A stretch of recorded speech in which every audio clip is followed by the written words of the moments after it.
આજે આપણે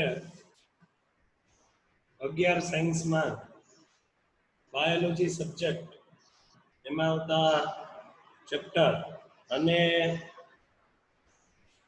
કયા પ્રકારના ચેપ્ટરોમાં કયા પ્રકારનું કન્ટેન્ટ આપેલું છે એની આપણે વાત કરવાના છે. જીવ વિજ્ઞાન છે એ મુખ્ય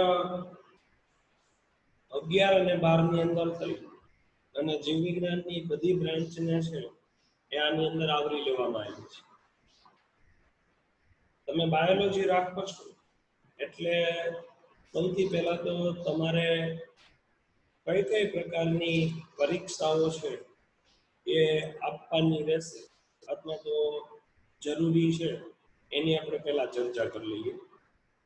સૌથી પહેલા તમે પર્ટિક્યુલરલી બી ગ્રુપ રાખ્યું છે એટલે કે પીસીબી સબ્જેક્ટ રાખ્યો છે તમે, તો પીસીબી ની અંદર તમારે કઈ કઈ પ્રકારની પરીક્ષાઓ છે એ આપવાની છે એની આપણે ચર્ચા કરી લઈએ.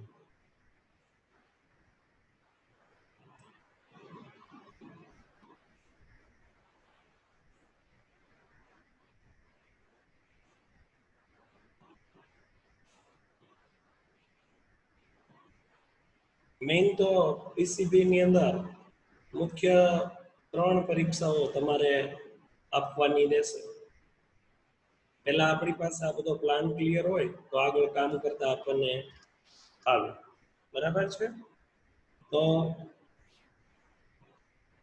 કઈ 3 પરીક્ષાઓ તમારે આપવાની છે? તો કે સૌથી પહેલી ગુજરાત બોર્ડ એટલે કે જીએસઈબી ની પરીક્ષા આપવાની રહેશે. ગુજરાત બોર્ડની પરીક્ષાના માર્ક જે 12 સાયન્સ એક જ બોર્ડ હવે ગણાય છે એ પ્રમાણે એના માર્ક છે અને એની પરીક્ષા છે લેવાય છે. બીજી એક એક્ઝામ તમારે આપવાની રહે એનું નામ છે ગુજકેટ. બરાબર? અને ત્રીજી એક્ઝામ જે તમારે આપવાની છે જેનું નામ છે નીટ. તમે અહીંયા પીસીબી ગ્રુપ રાખ્યું છે એટલે તમારે એક ગુજરાત બોર્ડની પરીક્ષા આપવાની છે, એક ગુજકેટ આપવાની છે અને એક નીટ આપવાની છે. અહીંયા જીએસઈબી ની આપણે વાત કરીએ તો ગુજરાત બોર્ડમાં જો તમે ઓપનમાં આવો છો તો તમારે એટલીસ્ટ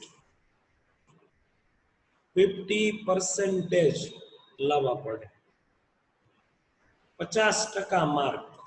સમજાણું? અહીંયા 50% માર્ક એટલે શું? તો કે તમારે દાખલા તરીકે મુખ્ય વિષયો છે આપણા 3 પીસીબી, એ ત્રણેય થિયરીના 100 માર્ક, ત્રણેયના પ્રેક્ટિકલના 50-50, એટલે ટોટલ માર્ક થયા 450. તમારે આજે 450 માર્ક છે એમાંથી મિનિમમ કેટલા લાવવાના? તો કે 225 માર્ક લેવા પડે. આ ગુજરાત બોર્ડની હું વાત કરું છું જેમાં થિયરી પ્રેક્ટિકલ છે. ગુજકેટની વાત કરીએ તો કે ગુજકેટ આધારિત જે ફિલ્ડની અંદર આપણને એડમિશન મળવાનું છે એની આપણે અહીંયા ચર્ચા કરીએ તો ગુજકેટ છે એ ટોટલ 120 માર્ક ના MCQ ની ટેસ્ટ છે. ગુજકેટમાં કોઈ માર્ક લેવાની કોઈ લિમિટ નથી, એટલે કે તમે એમાં મિનિમમ આટલા લેવા પડે એવી કોઈ લિમિટ નથી. ત્રણેય વિષયના એટલે કે પીસીબી ના અહીંયા તમે જુઓ તો ગુજકેટની અંદર પી ના 40, સી ના 40 અને બી ના 40, આવા ત્રણેયના 40-40 MCQ, એટલે કે ટોટલ MCQ જે છે એ 120 થાય છે અને આ 120 MCQ ની ટેસ્ટ એટલે ગુજકેટ છે. જેમાં એક MCQ નો 1 માર્ક છે, આમાં નેગેટિવ સિસ્ટમ હોય છે. ગુજકેટ કયા કોર્સ માટે આપવી પડે? તો કે જો તમારે ફાર્મસીમાં જવું છે તો કમ્પલસરી ગુજકેટ આપવી પડશે, અથવા તમારે એગ્રીમાં જવું છે એટલે કે એગ્રીકલ્ચરમાં જવું છે તો પણ તમારે ગુજકેટ છે એ કમ્પલસરી આપવી પડશે. અને વેટરનરી ડોક્ટર, વેટરનરી એટલે કે જેને પશુ ડોક્ટર કહેવાય, એ વેટરનરીમાં તમારે જવું છે તો પણ તમારે ગુજકેટ છે એ આપવી પડશે. સમજાણું? આટલા કોર્સ માટે ગુજકેટ આપવી કમ્પલસરી છે. બાકી તમારે કોઈ પણ પ્રકારનું બીએસસી કરવું છે ફક્ત, એટલે કે ફક્ત તમારે બીએસસી આધારિત કોઈ કોર્સ કરવો છે, બીએસસી કેમિસ્ટ્રી, ફિઝિક્સ, બાયો, તો તમારે ફક્ત અને ફક્ત બીએસસી માટે એમ કહેવાય કે એક જ પરીક્ષા આપવી પડે, એ છે ગુજરાત બોર્ડ. એના માટે નથી ગુજકેટ જરૂરી કે નથી નીટ જરૂરી, બરાબર? બીએસસી માટે ફક્ત ને ફક્ત તમારે ગુજરાત બોર્ડની પરીક્ષા આપવાની રહેશે. હવે મેઇન વાત છે એ નીટની છે. નીટ આપણા માટે વધારે અગત્યની છે, અને આમ પણ બી ગ્રુપ રાખ્યું હોય એ બધા એ માટે એવું કહેવાય કે ભાઈ નીટની એક્ઝામ છે એ ઇમ્પોર્ટન્ટ છે. તો નીટની પરીક્ષાની થોડીક ઇન્ફોર્મેશન લઈ લઈએ. પછી આપણે ભણવાનું ચાલુ કરીએ ને તો આપણને ભણવામાં પ્લાન બનાવતા ફાવે, બરાબર? હા, ગુજકેટની અંદર જે સિલેબસ છે એ ઓનલી 12 સાયન્સ જ છે. ગુજકેટનો સિલેબસ ખાલી 12મું સાયન્સમાંથી વિષય 3 ફિઝિક્સ, કેમિસ્ટ્રી, બાયોલોજી, પણ અહીંયા પર્ટિક્યુલર કોર્સ માટે કેવો તો કે કોર્સ માટે ફક્ત ને ફક્ત 12 સાયન્સ, બરાબર?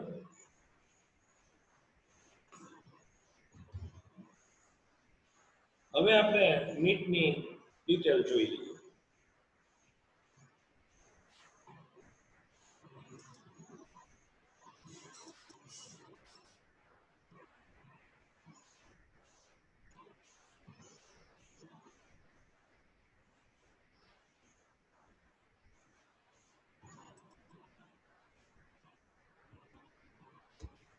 નીટ એક્ઝામ જે છે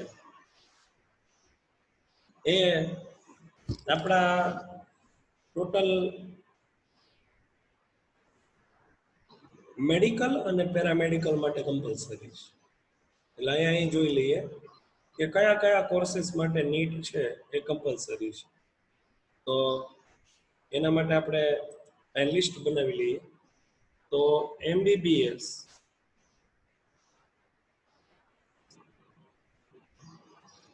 BDMS, BAMS, BHMS,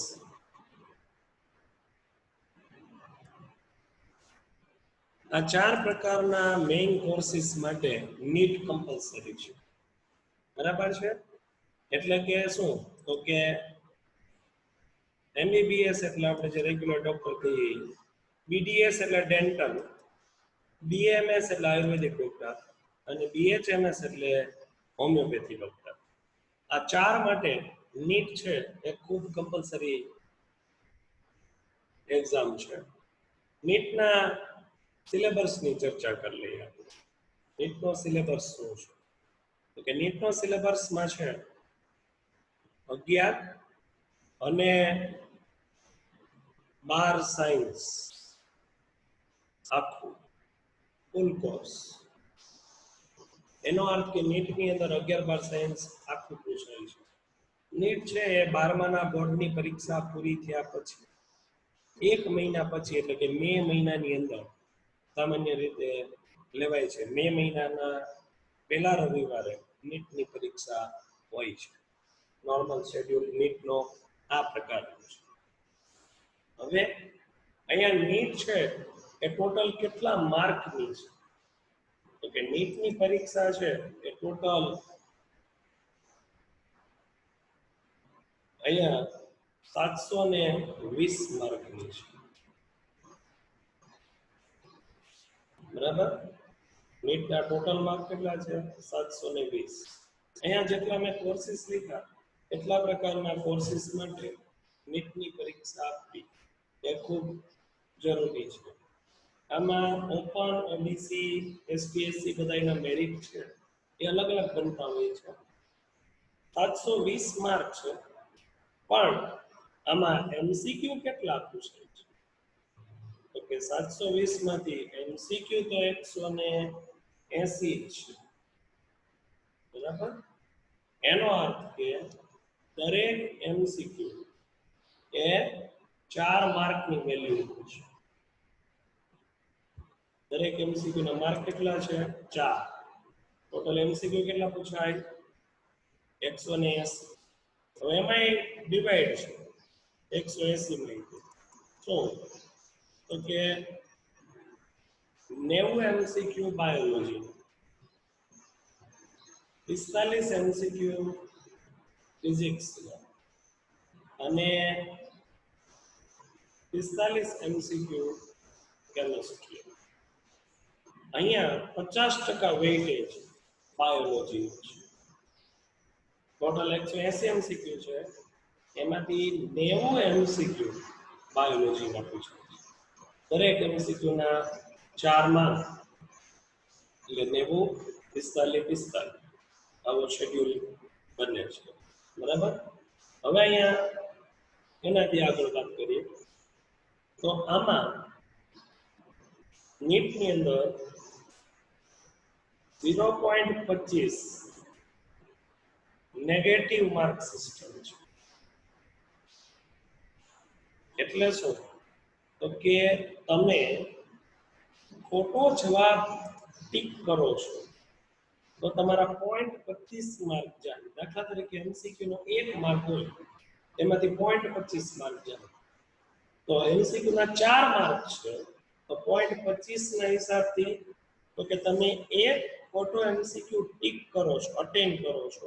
દાખલા તરીકે તમે જવાબ બી ટીક કર્યો, જવાબ આવતો તો સી, એટલે એમસીક્યુ ખોટો થયો, એટલે એના 4 માર્ક તો ગયા. પણ તમને જે માર્ક મળ્યા હશે ઓલરેડી, એમાંથી પણ -1 થશે 0.25 ના હિસાબે. એટલે ટોટલ તમને લોસ કેટલો જાય? તો કે 5 માર્ક. એટલે નીટની અંદર બધા જ એમસીક્યુ ટીક કરવા એ યોગ્ય નથી. નીટમાં જે એમસીક્યુ 100% આવડે છે, આપણે જે એમસીક્યુ માટે 100% શ્યોર છીએ એવા જ એમસીક્યુ ને ટીક કરવા જોઈએ. નહીતર આ પ્રકારે આમાં માર્ક કપાવવાની શક્યતા પૂરેપૂરી છે.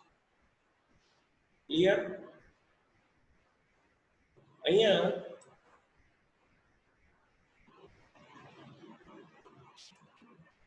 આમાં આશા, દીક્ષિતા, મિત્તલ, અવની, આ સિવાય કોણ છે એને એનું નામ નથી લખ્યું, રીનેમ નથી કર્યું.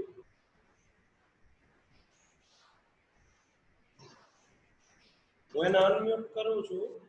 હા, આ કોણ છે મેં જેને અનમ્યુટ કર્યું? હું નિધિ બાગોઈલ. હા, તો તમે એમાં સેટિંગમાં જાશો ને, એટલે એમાં રીનેમ નો ઓપ્શન આવશે ત્રીજો. હા, એમાં જઈને આજે નામ આયા 6D 3CC એવું લખ્યું, એને ઇરેઝ કરીને તમારું નામ લખી નાખો. હા, બરાબર, એટલે અટેન્ડન્સ માં ખબર પડે કે કેટલા લોકો પ્રેઝન્ટ છે. હા. ઓકે,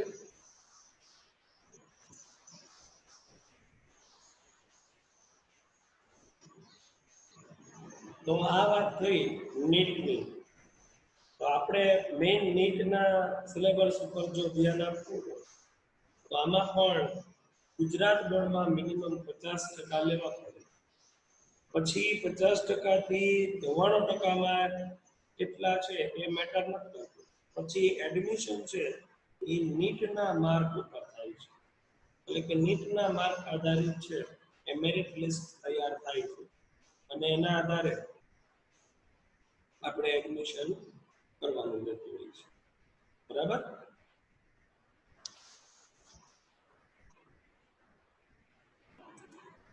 તો ઘણા લોકો એટલે આ બધું મેં પહેલા ચોખવટ કરી કે ઘણા લોકો એવું વિચારે કે ભાઈ બોર્ડ તો 12મું છે તો પછી 11માનું એવું કઈ ઇમ્પોર્ટન્ટ નથી.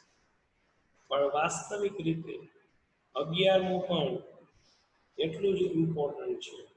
એનું કારણ શું? તો કે નીટની અંદર તો ફૂલ સિલેબસ છે. અહીંયા તમે આ જુઓ તો 11માની ઇન્ડેક્સ છે ટેક્સ્ટબુકની બાયોલોજીની. આ બાયોલોજીની ટેક્સ્ટબુક છે. બરાબર? બધાય ટેક્સ્ટબુક લઈ લે જેથી કરીને ટેક્સ્ટબુકમાં જોઈ અને સમજવું સહેલું પડે. એટલે બધા ખાસ છે એ ટેક્સ્ટબુક લઈ લે. બરાબર?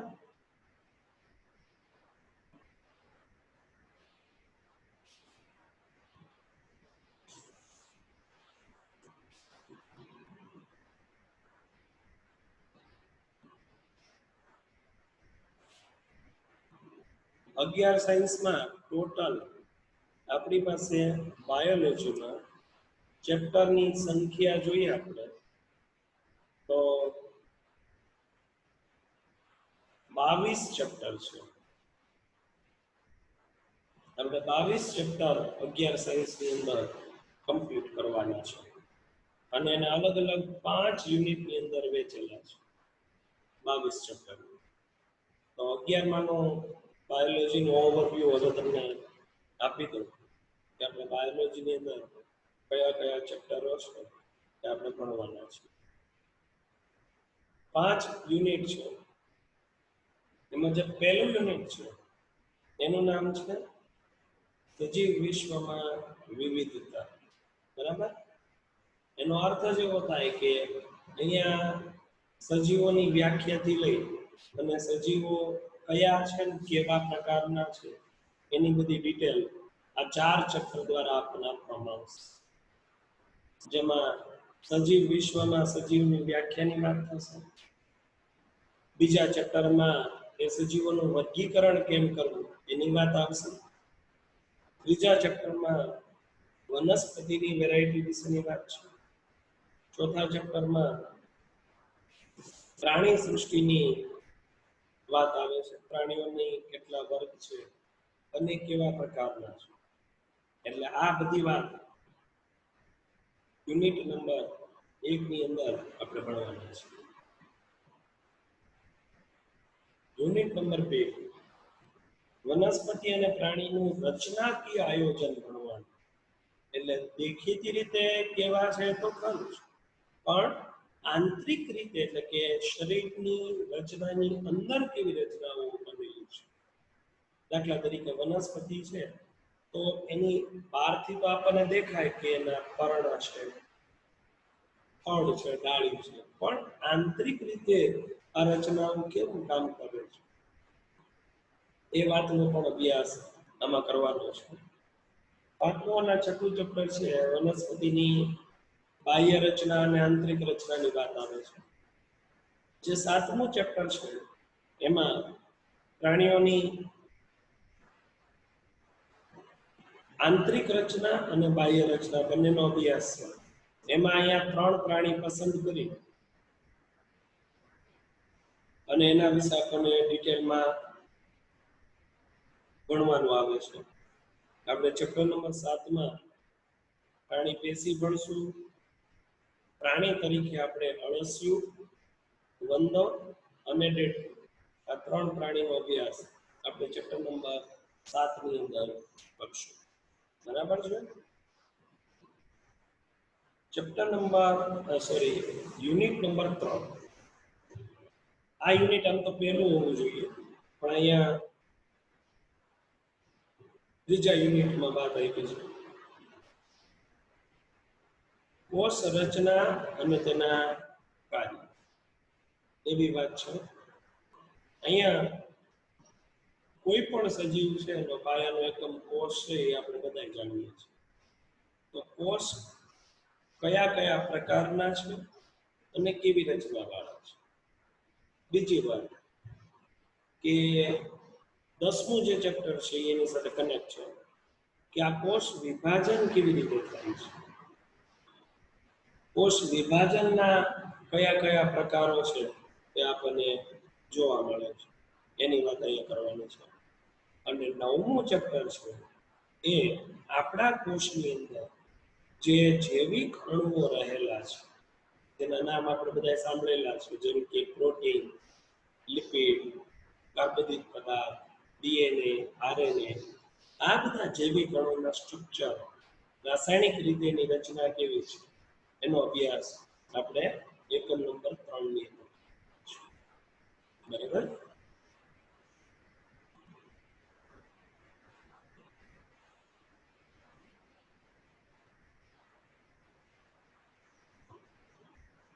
યુનિટ નંબર 4 આ ક્યાંકું યુનિટ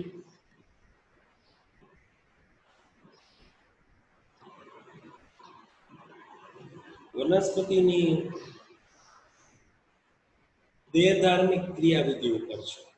એટલે કે વનસ્પતિ કેવી રીતે ખોરાક બનાવે છે, કેવી રીતે પાણી અને ખનિજ તત્વ મેળવે છે, કેવી રીતે એનો ઉપયોગ કરે છે અને વનસ્પતિમાં કેવી રીતે વૃદ્ધિ વિકાસ થાય છે, એ બધી બાબતો આ 5 ચેપ્ટરની અંદર આપી છે.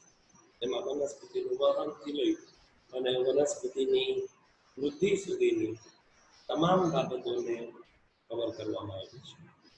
બરાબર.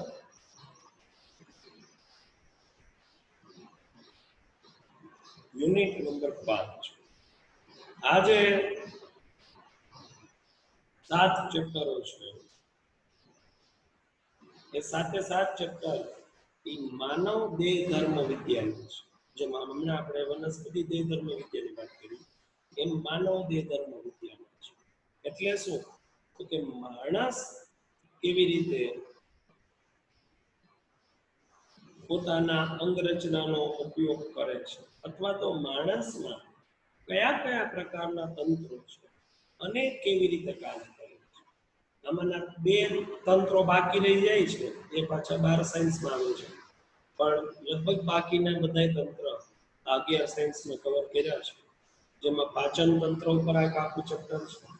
તમારે આ બધી બાબત ધોરણ 10 માં આવી ગઈ છે, પણ એક ચેપ્ટરની અંદર આવી છે એ પણ ટૂંકમાં અહીંયા આ બધી બાબતો છે એ વિસ્તૃત સ્વરૂપે એક એક ચેપ્ટર સ્વરૂપે આપી છે. જેમ કે પાચન તંત્ર, શ્વસન તંત્ર, દેહ જળ અને પરિવહન એટલે હૃદયની વાત આપી, ઉત્સર્ગ પદાર્થ એટલે મૂત્રપિંડની વાત આપી, પ્રચલન અને હલનચલન એટલે આપણા સ્નાયુ અને હાડકાની વાત આપી, ચેતાકીય નિયંત્રણ એટલે આપણા મગજ અને ચેતાકોષોની વાત, અને રાસાયણિક સહનિયમન એટલે અંતઃસ્ત્રાવની. તો આમ આપણે આ ટોટલ 22 ચેપ્ટરની અંદર વનસ્પતિ, પ્રાણી અને માણસ આ ત્રણેયની ઘણી બધી ડિટેલ ભણવાની છે.